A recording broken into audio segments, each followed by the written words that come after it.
악한 정부를 만나면 내 자신 내가 자유롭게 키울 수가 없어요.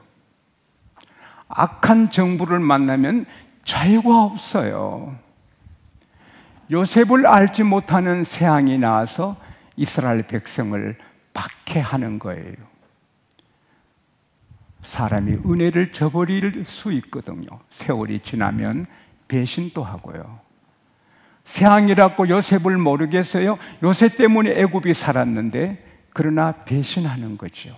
그리고 신하들을 모아놓고 저 이스라엘 백성이 너무 강해져서 만일 적이 쳐들어오면 적과 한편이 되면 난처한 일이 나고 또 자기들이 다 가면 어떻게 하겠나.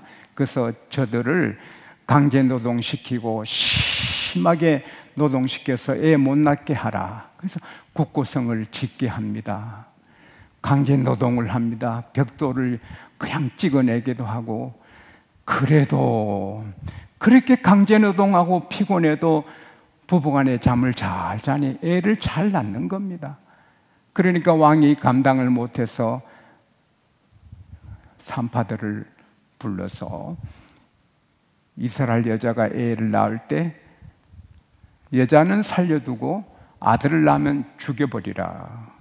여자는 바치고 남자는 씨앗이니까 이스라엘 사람들이 여자를 낳으면 애굽 남자가 씨를 심으면 애굽 사람 된다는 거죠.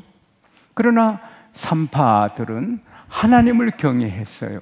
애굽 왕이 무섭지만 그 건세가 하나님은 더 위의 왕입니다. 할렐루야.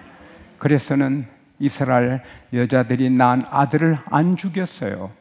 왕이 대발노발해서 아니 감히 너희들이 왕의 명을 거역하는 거냐. 그때 하나님이 지혜를 주셨어요. 왕이여 노하지 마소서. 이스라엘 히브리 여자들은 너무 건강해서 애굽 여자하고 달라요. 저희들이 가기 전에 애를 쑥쑥 낳아서 손 쓸 수가 없어요.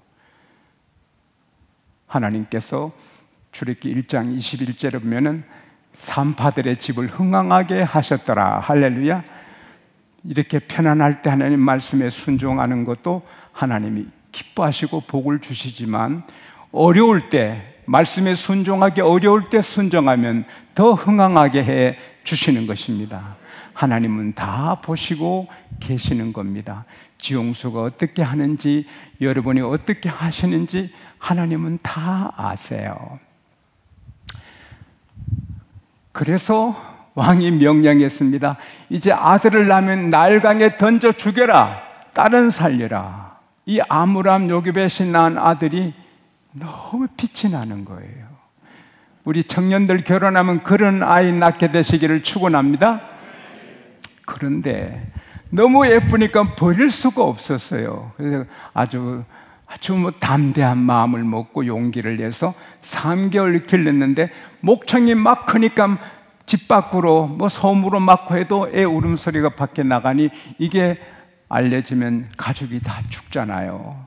할 수 없이 갈대 상자 만들어 역청과 진으로 이렇게 물 들어가지 못하게 아이를 거기 담아서 물에 떠내려가면 끝이니까 갈대 숲에 숨겨둔 거죠. 그리고는 아버지 어머니는 울면서 돌아와 기도하고 그 어린 누나가 어떻게 되나, 독수리가 와서 먹나, 악어가 먹나, 동생 어떻게 되나 보고 있는데 하나님께서 바로의 공주 마음을 막 움직여서 나일강에 목욕하고 싶은 마음을 일으켜서 시녀들을 데리고 강에 나와서 갈대숲에 목욕을 하고 시녀들이 사람들이 못 오게 지키고 있잖아요. 근데 시선이 상자에 갔거든요. 하나님이 그렇게 하신 거예요. 할렐루야. 그래서 저게 뭐냐, 시녀들을 불러 가까서 뚜껑을 여니 잘생긴 애기란 말이에요. 히브리 종의 애지만 너무 잘생겼어요. 그때 애가 울기 시작해요. 으앙! 아이고, 여러분 한번 울어봐요. 시작. 우는데 우리 어릴 때 교회 종을 치면 땡땡그랑이 종소리가 안 들리고 천당 천당 그렇게 들렸거든요. 애가 우는데 공주의 귀에는 나 아들 삼아요, 나 아들 삼아요 이렇게 들리거든요. 그래서 이거 내 아들 삼아야 되겠다 하는데 우니까 처녀가 젖이 안 나오잖아요. 막 젖을 주고 싶은데 어떡하나요? 시녀들도 젖이 없잖아요. 젖은 있지만 모유가 안 나오잖아요. 그래서 안절부절을 못하였는데 미리암에 갔어요. 공주마마, 저 잘 나오는 유모한 사람 소개해 드릴까요? 그래라. 자기 집에 가서 엄마 모시고 와서 그 애를 키우게 되잖아요. 부인, 이 아이 저 잘 먹이고 키우면 내가 싹쓸 주겠어. 그래서 왕궁에서 돈이 가고 음식이 가는 거예요. 아므란 요괴의 집에는 왕궁에서 귀한 음식이 가고 젖잘 나오라고 돈이 가는 거예요. 사람이 복을 받으면 자기 애기 젖 먹이고 돈 받는 거예요. 그래서 한 5년, 6년 길렀을 거예요. 40년간 왕궁에서 교육받고 왕이 자기 아들보다 더 좋아하고, 영화에 보면 그 공주가 모세를 너무 사랑하고 자랑스러워하고 모든 백성이 모세를 아주 존경하잖아요. 뭐 총리가 되든지 왕은 모세를 왕으로 세우고 싶을 마음이 있을 정도로 좋아했잖아요. 그런데 자기 동족이 걱정돼서 막노동장에 가니까 심하게 고생하는데 애굽 사람이 히브리 사람을 막 치는 거예요. 붕괴한 거지요. 사람이 없어서, 여러분 무설한 사람은 사람 쉽게 죽여요. 죽여서 모래에 파묻었어요. 또 그 이튿날 걱정이 돼서 나가보니 히브리 사람끼리 싸워요. 잘못한 사람이 힘이 세서 때리는 거예요. 왕자의 복을 입지 않고 평민복을 입어서 모르죠. 여보시오, 동족끼리 어찌 싸요? 어제는 애굽 사람 죽이더니 오늘 우리 죽일랄까요? 당신 우리가 재판관으로 세우세요? 세상에 비밀이 없어요. 그게 왕에게 알려주니 왕이 배신감으로 모세를 잡아라! 모세는 여러 이 길을 피해서 모면에서 사막을 건너, 영화에 보면 사막을 건너 나중에 쓰러지죠. 근데 정신 차려니 어디서 물소리가 들려서 기어가니 작은 냇물이 흘러서 먹고 살지요. 이제는 왕궁에서 왕자처럼 바로의 아들로 사는 자가 이제는 집도 없고 먹을 것도 없어요.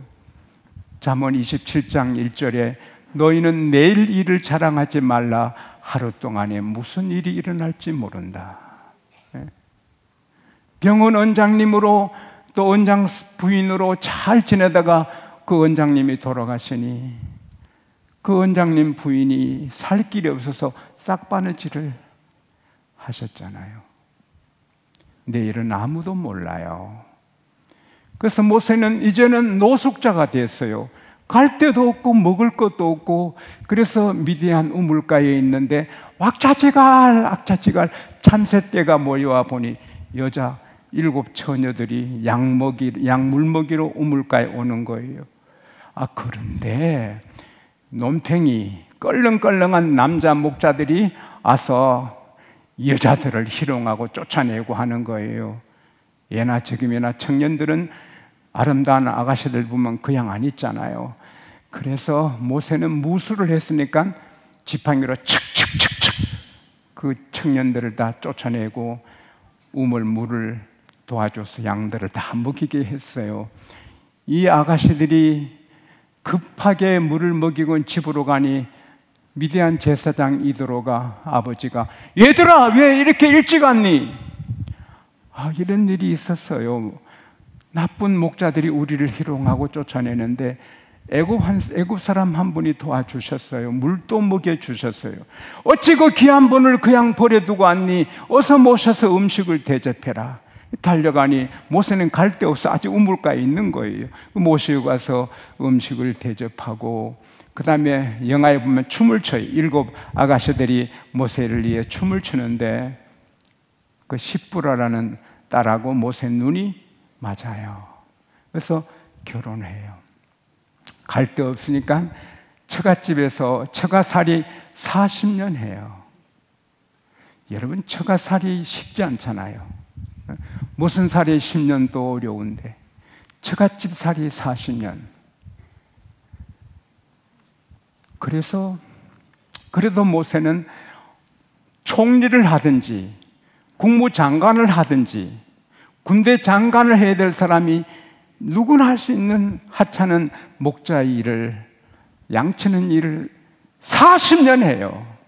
그래도 묵묵히 어디 조금 좋은 꼴이 없나, 좋은 물이 없나 성실히 하는 거예요. 그리고 서쪽으로 꼴을 찾아 가다가 하나님의 산 호렙에 이른 거예요. 모세는 몰라요. 근데 그 산 기슭에가니 신비로운 광경을 보는 거예요. 나무에 불이 활활 타는데 나무는 타지 않는 거예요. 이 무슨 일이냐? 나무가 불이 붙어서 나무도 사그라져야 되는데 나무는 그대로 있고 큰 가지 작은 가지 그대로 있고 불만 타는 거예요. 이건 하나님의 불입니다. 할렐루야. 성령의 불은 임하면 죄는 타고 암은 타도 우리는 타 죽지 않습니다. 오순절 성령의 불덩어리 받아서 죽은 사람 아무도 없고 잘 됩니다. 할렐루야. 와, 내가 가까이 가서 이 큰 광경을 보리라. 어찌 이런 일이 있냐? 내가 80평생에 처음 본다. 가까이 가는데 하나님이 불러요. 모세, 모세. 모세가 산에서 자기 이름을 부르니 얼마나 놀라요. 예, 이리로 가까이 오지 말라. 너가 선 곳은 거룩한 땅이니 너 발에서 신을 벗어라. 모세는 신을 벗죠. 그리고 하나님 말씀하시죠. 나는 너희 조상의 하나님, 아브라함의 하나님, 이삭의 하나님, 야곱의 하나님이다. 내 백성이 애굽에서 고통당함을 본다. 여러분, 노예, 천대거리 노예인데 하나님은 부끄러워 안 하고 내 백성이라. 여러분과 제가 아주 초라하고 참 부끄럽게 살아도 하나님은 내 자녀다. 할렐루야. 하나님은 우리를 부끄러워하지 않습니다. 우리를 내 백성이라, 내 자녀라. 할렐루야. 그리고는 애국 감독자들이 얼마나 괴롭히는지 그 괴롭히는 때문에 부르짖는 걸 내가 들었다. 내 백성 이스라엘 백성의 고민을 내가 안다. 오늘 여러분이 이 인간관계 속에 사시면서 이런 일 저런 일 당하시는 거, 부르짖는 거, 고통당하는 거, 여러분의 근심을 하나님은 아시고, 지용수의 근심, 여러분의 근심을 주님은 아시고 준비하시는 겁니다. 그래서 그들이 부르짖음이 내게 달하고 그 감독자들이 괴롭히는 건 내가 분명히 보고 있다. 그래서 내가 이제 내려가서 애굽에서 이스라엘 백성을 인도하여서 젖과 꿀이 흐르는 땅, 꼭 가나안 땅, 가나안 족속, 헷 족속, 아모리 족속, 브리스 족속, 히 족속, 여부스 족속이 사는 땅으로 인도하여 드리리라. 모세야, 너가 가서 애굽에서 내 백성을 인도해라. 오 하나님이여, 제가 누구간데 그 대제국 최강대국 애굽에 가서 바로에게 어떻게 해서 백성을 인도한단 말입니까? 하나님께서 얘야, 내가 반드시 너와 함께 한다. 할렐루야. 우리의 무기는 하나님 함께 하시는 겁니다. 그래서 모세는 칼, 창, 단창, 활 하나 없이 지팡이 하나로 하나님과 함께 애굽 가서 애굽 왕을 항복시키고 이스라엘 백성을 인도하여 냅니다. 할렐루야. 사랑하는 여러분, 모세가 쓴 시편이 90편이에요. 시편. 근데 거기 10절에 보면은 사람의 연수가 70이요 강건하면 80이라도 그 연수의 자랑은 수고와 슬픔뿐이요 신속히 가니 우리가 날아가나이다. 모세가 사는 당시에 사람이 대개 70이면 죽어요. 그리고 오래 사는 사람이 80이에요. 근데 모세는 80이니까 내 인생이 이제 마감해야 되는구나. 곧 죽는구나. 모세는 그렇게 알았고, 또 모세에 가까운 가족이나 모든 사람도 모세 80인이 이제는 죽는구나, 이렇게 생각했어요. 근데 하나님은 아니에요. 앞으로 40년 더 살아야 되고 이스라엘 백성을 애굽에서 구원해내야 되는 거예요. 할렐루야. 오늘 모세의 정체성이 뭐예요? 모세가 생각하는 자기가 모세의 정체성이 아니에요. 모세를 아는 사람들이 객관적으로 판단하는 것이 모세의 모습이 아니에요. 하나님이 계획하시고 하나님이 정하신 것이 모세예요. 오늘 여러분들이 나는 이렇게 초라하고 나는 부족하고 나이도 들었고 병도 있고 나는 배운 것도 없고 참 부족해, 그건 여러분의 정체성이 아니에요. 사람들이 저 사람 별게 아닌 거 뭐 그래도 내가 공중전화 기다리는데 앞에 보니 알겠습니다, 예 그렇게는 돌아서 나오면서 별게 아닌 게 뭐 나쁜 놈이더라고. 그는 나쁜 놈이더라고요. 전화 그랬고 별게 아니라고. 사람들이 내가 나를 어떻게 보는 건 내 정체성이 아니에요. 사람이 나를 어떻게 보는 건 내 참 정체성이 아니에요. 하나님이 나를 보시는 것이 나의 정체성이에요. 모세는 80이요. 끝났어요. 하나님은 아니다. 이제 시작이다. 할렐루야. 모세는 목동으로 끝났어요. 근데 하나님은 구약의 최고 지도자가 된다. 하나님은 여러분에게 어떻게 말씀하세요? 내가 하늘에 신령한 복을 주기 위해서 창세전에 너희를 택했다. 에베소서 1장 3절 4절에 하나님의 모든 신령한 복을 주시고 하나님의 자녀로 영원한 복을 주시려고 창세전에 우리를 택했어요. 따라합시다. 나는 굉장하다. 베드로 전서 2장 9절에 너희는 택하신 족속이요 왕 같은 제사장이요 거룩한 나라요. 그가 불러내신 백성이니 이는 어두운 데서 너를 불러내어 신비로운 빛에 들어가신 분의 아름다움을 선전하기 위함이라. 할렐루야. 우리는 모세가 이스라엘 백성을 애굽에서 구원해내는 사명을 받은 것처럼 우리는 세상에 하나님을 모르는 사람에게 하나님의 빛을 선전하는 사명을 받은 거예요. 고린도후서 5장 17절에 그러므로 그리스도에서 안 있는 자는 새로운 피조물이라 이전 것은 지나갔으니 보라 새 것이 되었도다. 그뿐입니까? 우리는 벌써 죽었거든요. 지용수는 여러분 옛사람은 죽었어요. 갈라디아서 2장 20절에 바울이 내가 그리스도와 함께 십자가에 죽었나니 그러므로 이제 내가 사는 것은 내가 아니요 오직 그리스도다. 할렐루야. 이게 바로 저와 여러분의 십자가에 죽고 우리 안에 예수님이 사시는 거예요.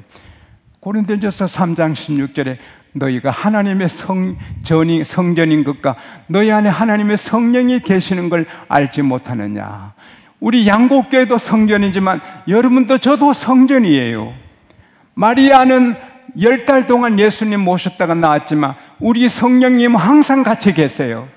우리는 천하보다 귀한 자예요. 성령을 모셨어요. 와, 얼마나 굉장해요. 우리는 저주가 없어요. 갈라디아서 3장 13절에 예수님이 저주를 받으셔서 우리를 속량하셨어요. 우리는 저주가 없어요. 할렐루야. 고린도후서 8장 9절에 부유하신 그리스도께서 너희를 위하여 가난하게 되시면 그의 가난함을 인하여 너희로 부욕케 하려 함이라. 할렐루야. 우리는 가난에 해방되었고 부유하게 되는 거예요. 하나님 말씀대로 주의를 지키고 11조하고 정직하게 계사고 열심히 살면 다 부유하게 되는 거예요. 저주가 없어요. 보아스가 룻하고 결혼하고 싶어요. 그래서 성문에 일찍 나가서 앉아있는데 마침 자기보다 룻과 나오미와 더 가까운 친척이 지나가니 아무개요 이리 오시오 여기 앉으시오. 그리고는 장로님들 10명을 모시고 또 그 성읍의 사람들이 옆에 있어요. 나오미, 모압에서 돌아온 나오미가 그 남편 엘리멜렉의 재산을 팔아서 이제 기업을 이어줘야 되는데, 당신이 내보다 더 가까우니 당신이 그 기업을 사겠소? 당신이 못 사면 내가 사지요. 물은단 말이 산다는 말이에요. 그러니까 내가 사지요. 그러니까 보아서 가슴이 철렁해요. 그러면 룻하고 결혼이 안 되는데, 그러면 죽은 자의 아내, 말론의 아내 모압 여자를 당신이 결혼해가지고 죽은 자의 이름으로 대를 이어줘야 된다. 그러니까 보아스는 그렇게 룻을 좋아해도 이 친척은 룻을 좋아 안 하는 거예요. 그러니까 나는 그러면 내 기업에 손해야 될까 싶어 내가 무르지 않으니 당신이 하시오. 그러면서 자기 신발을 벗어줘요. 신발은 뭐예요? 주권이에요. 이제 내 건세 주권을 당신한테 위임합니다. 당신 마음대로 하시오. 그래서 그러면 내가 엘리멜렉의 재산을 내가 사서 또 그 죽은 멜론의 아내 룻을 아내로 취해서 그 집에 대를 이어주게 되겠다. 그러니까 백성들과 장로들이 우리가 증인이요, 하나님께서 나일까 레아처럼 그 여인을 축복하고 다말처럼 축복하기 바라고 베들레헴에서 귀하게 되기를 바라오. 그래서 신발을 받았는 것은 이제 건세 주권을 받은 거예요. 우리 하나님께서 모세야 너가 선 땅은 거룩한 땅이니 너 발에서 신을 벗어라는 것은 이제 너 주권을 포기하라는 거예요. 사랑하는 여러분, 우리는 신발을 벗은 자예요. 하나님의 아들, 딸로 부름받았지만 이제는 우리 주권, 자유의지, 우리의 결정권을 주님께 맡기고 주님께 순종하는 거예요. 그게 우리의 정체성이에요. 금이라고 다 같은 금이 아니잖아요. 합금이 있잖아요. 30% 금, 50% 금, 70%, 80%. 그러나 99%, 100% 순금이 있잖아요. 우리가 예수 믿으면서 합금같이 30%는 하나님께 순종하고 70%는 내 마음대로 살고 50%는 하나님께 순종하고 50%는 내 마음대로 살고 70%는 하나님께 순종하고 30%는 내 마음대로 살면 순금이 아니잖아요. 여러분과 제가 100% 정금이 돼서 하나님께 순종하는, 할렐루야. 주일도 주님 뜻대로, 11조도 주님 뜻대로 말하는 거나 일하는 거나 헌금하는 거나 주님의 감동대로, 할렐루야. 그게 주의 종이에요. 그러면 하나님은 축복하시는 거예요. 순종하면 들어가면 나가면 복을 받고, 집에서 들에서 복을 받고, 자녀와 짐승의 새끼 떡반죽 그릇이 강주리가 복을 받아요. 우리는 하나님이 우리를 밀어주십니다. 우리는 하나님의 자녀입니다. 세상 끝날까지 하나님 우리 버리지 않으시고 우리 사랑하십니다. 어떤 폭풍이 불려와도, 어떤 풍랑이 일어나도 주님은 거기 같이 계십니다. 이기게 하십니다. 이 정체성으로 한 주간 더 승리하시기를 축복합니다.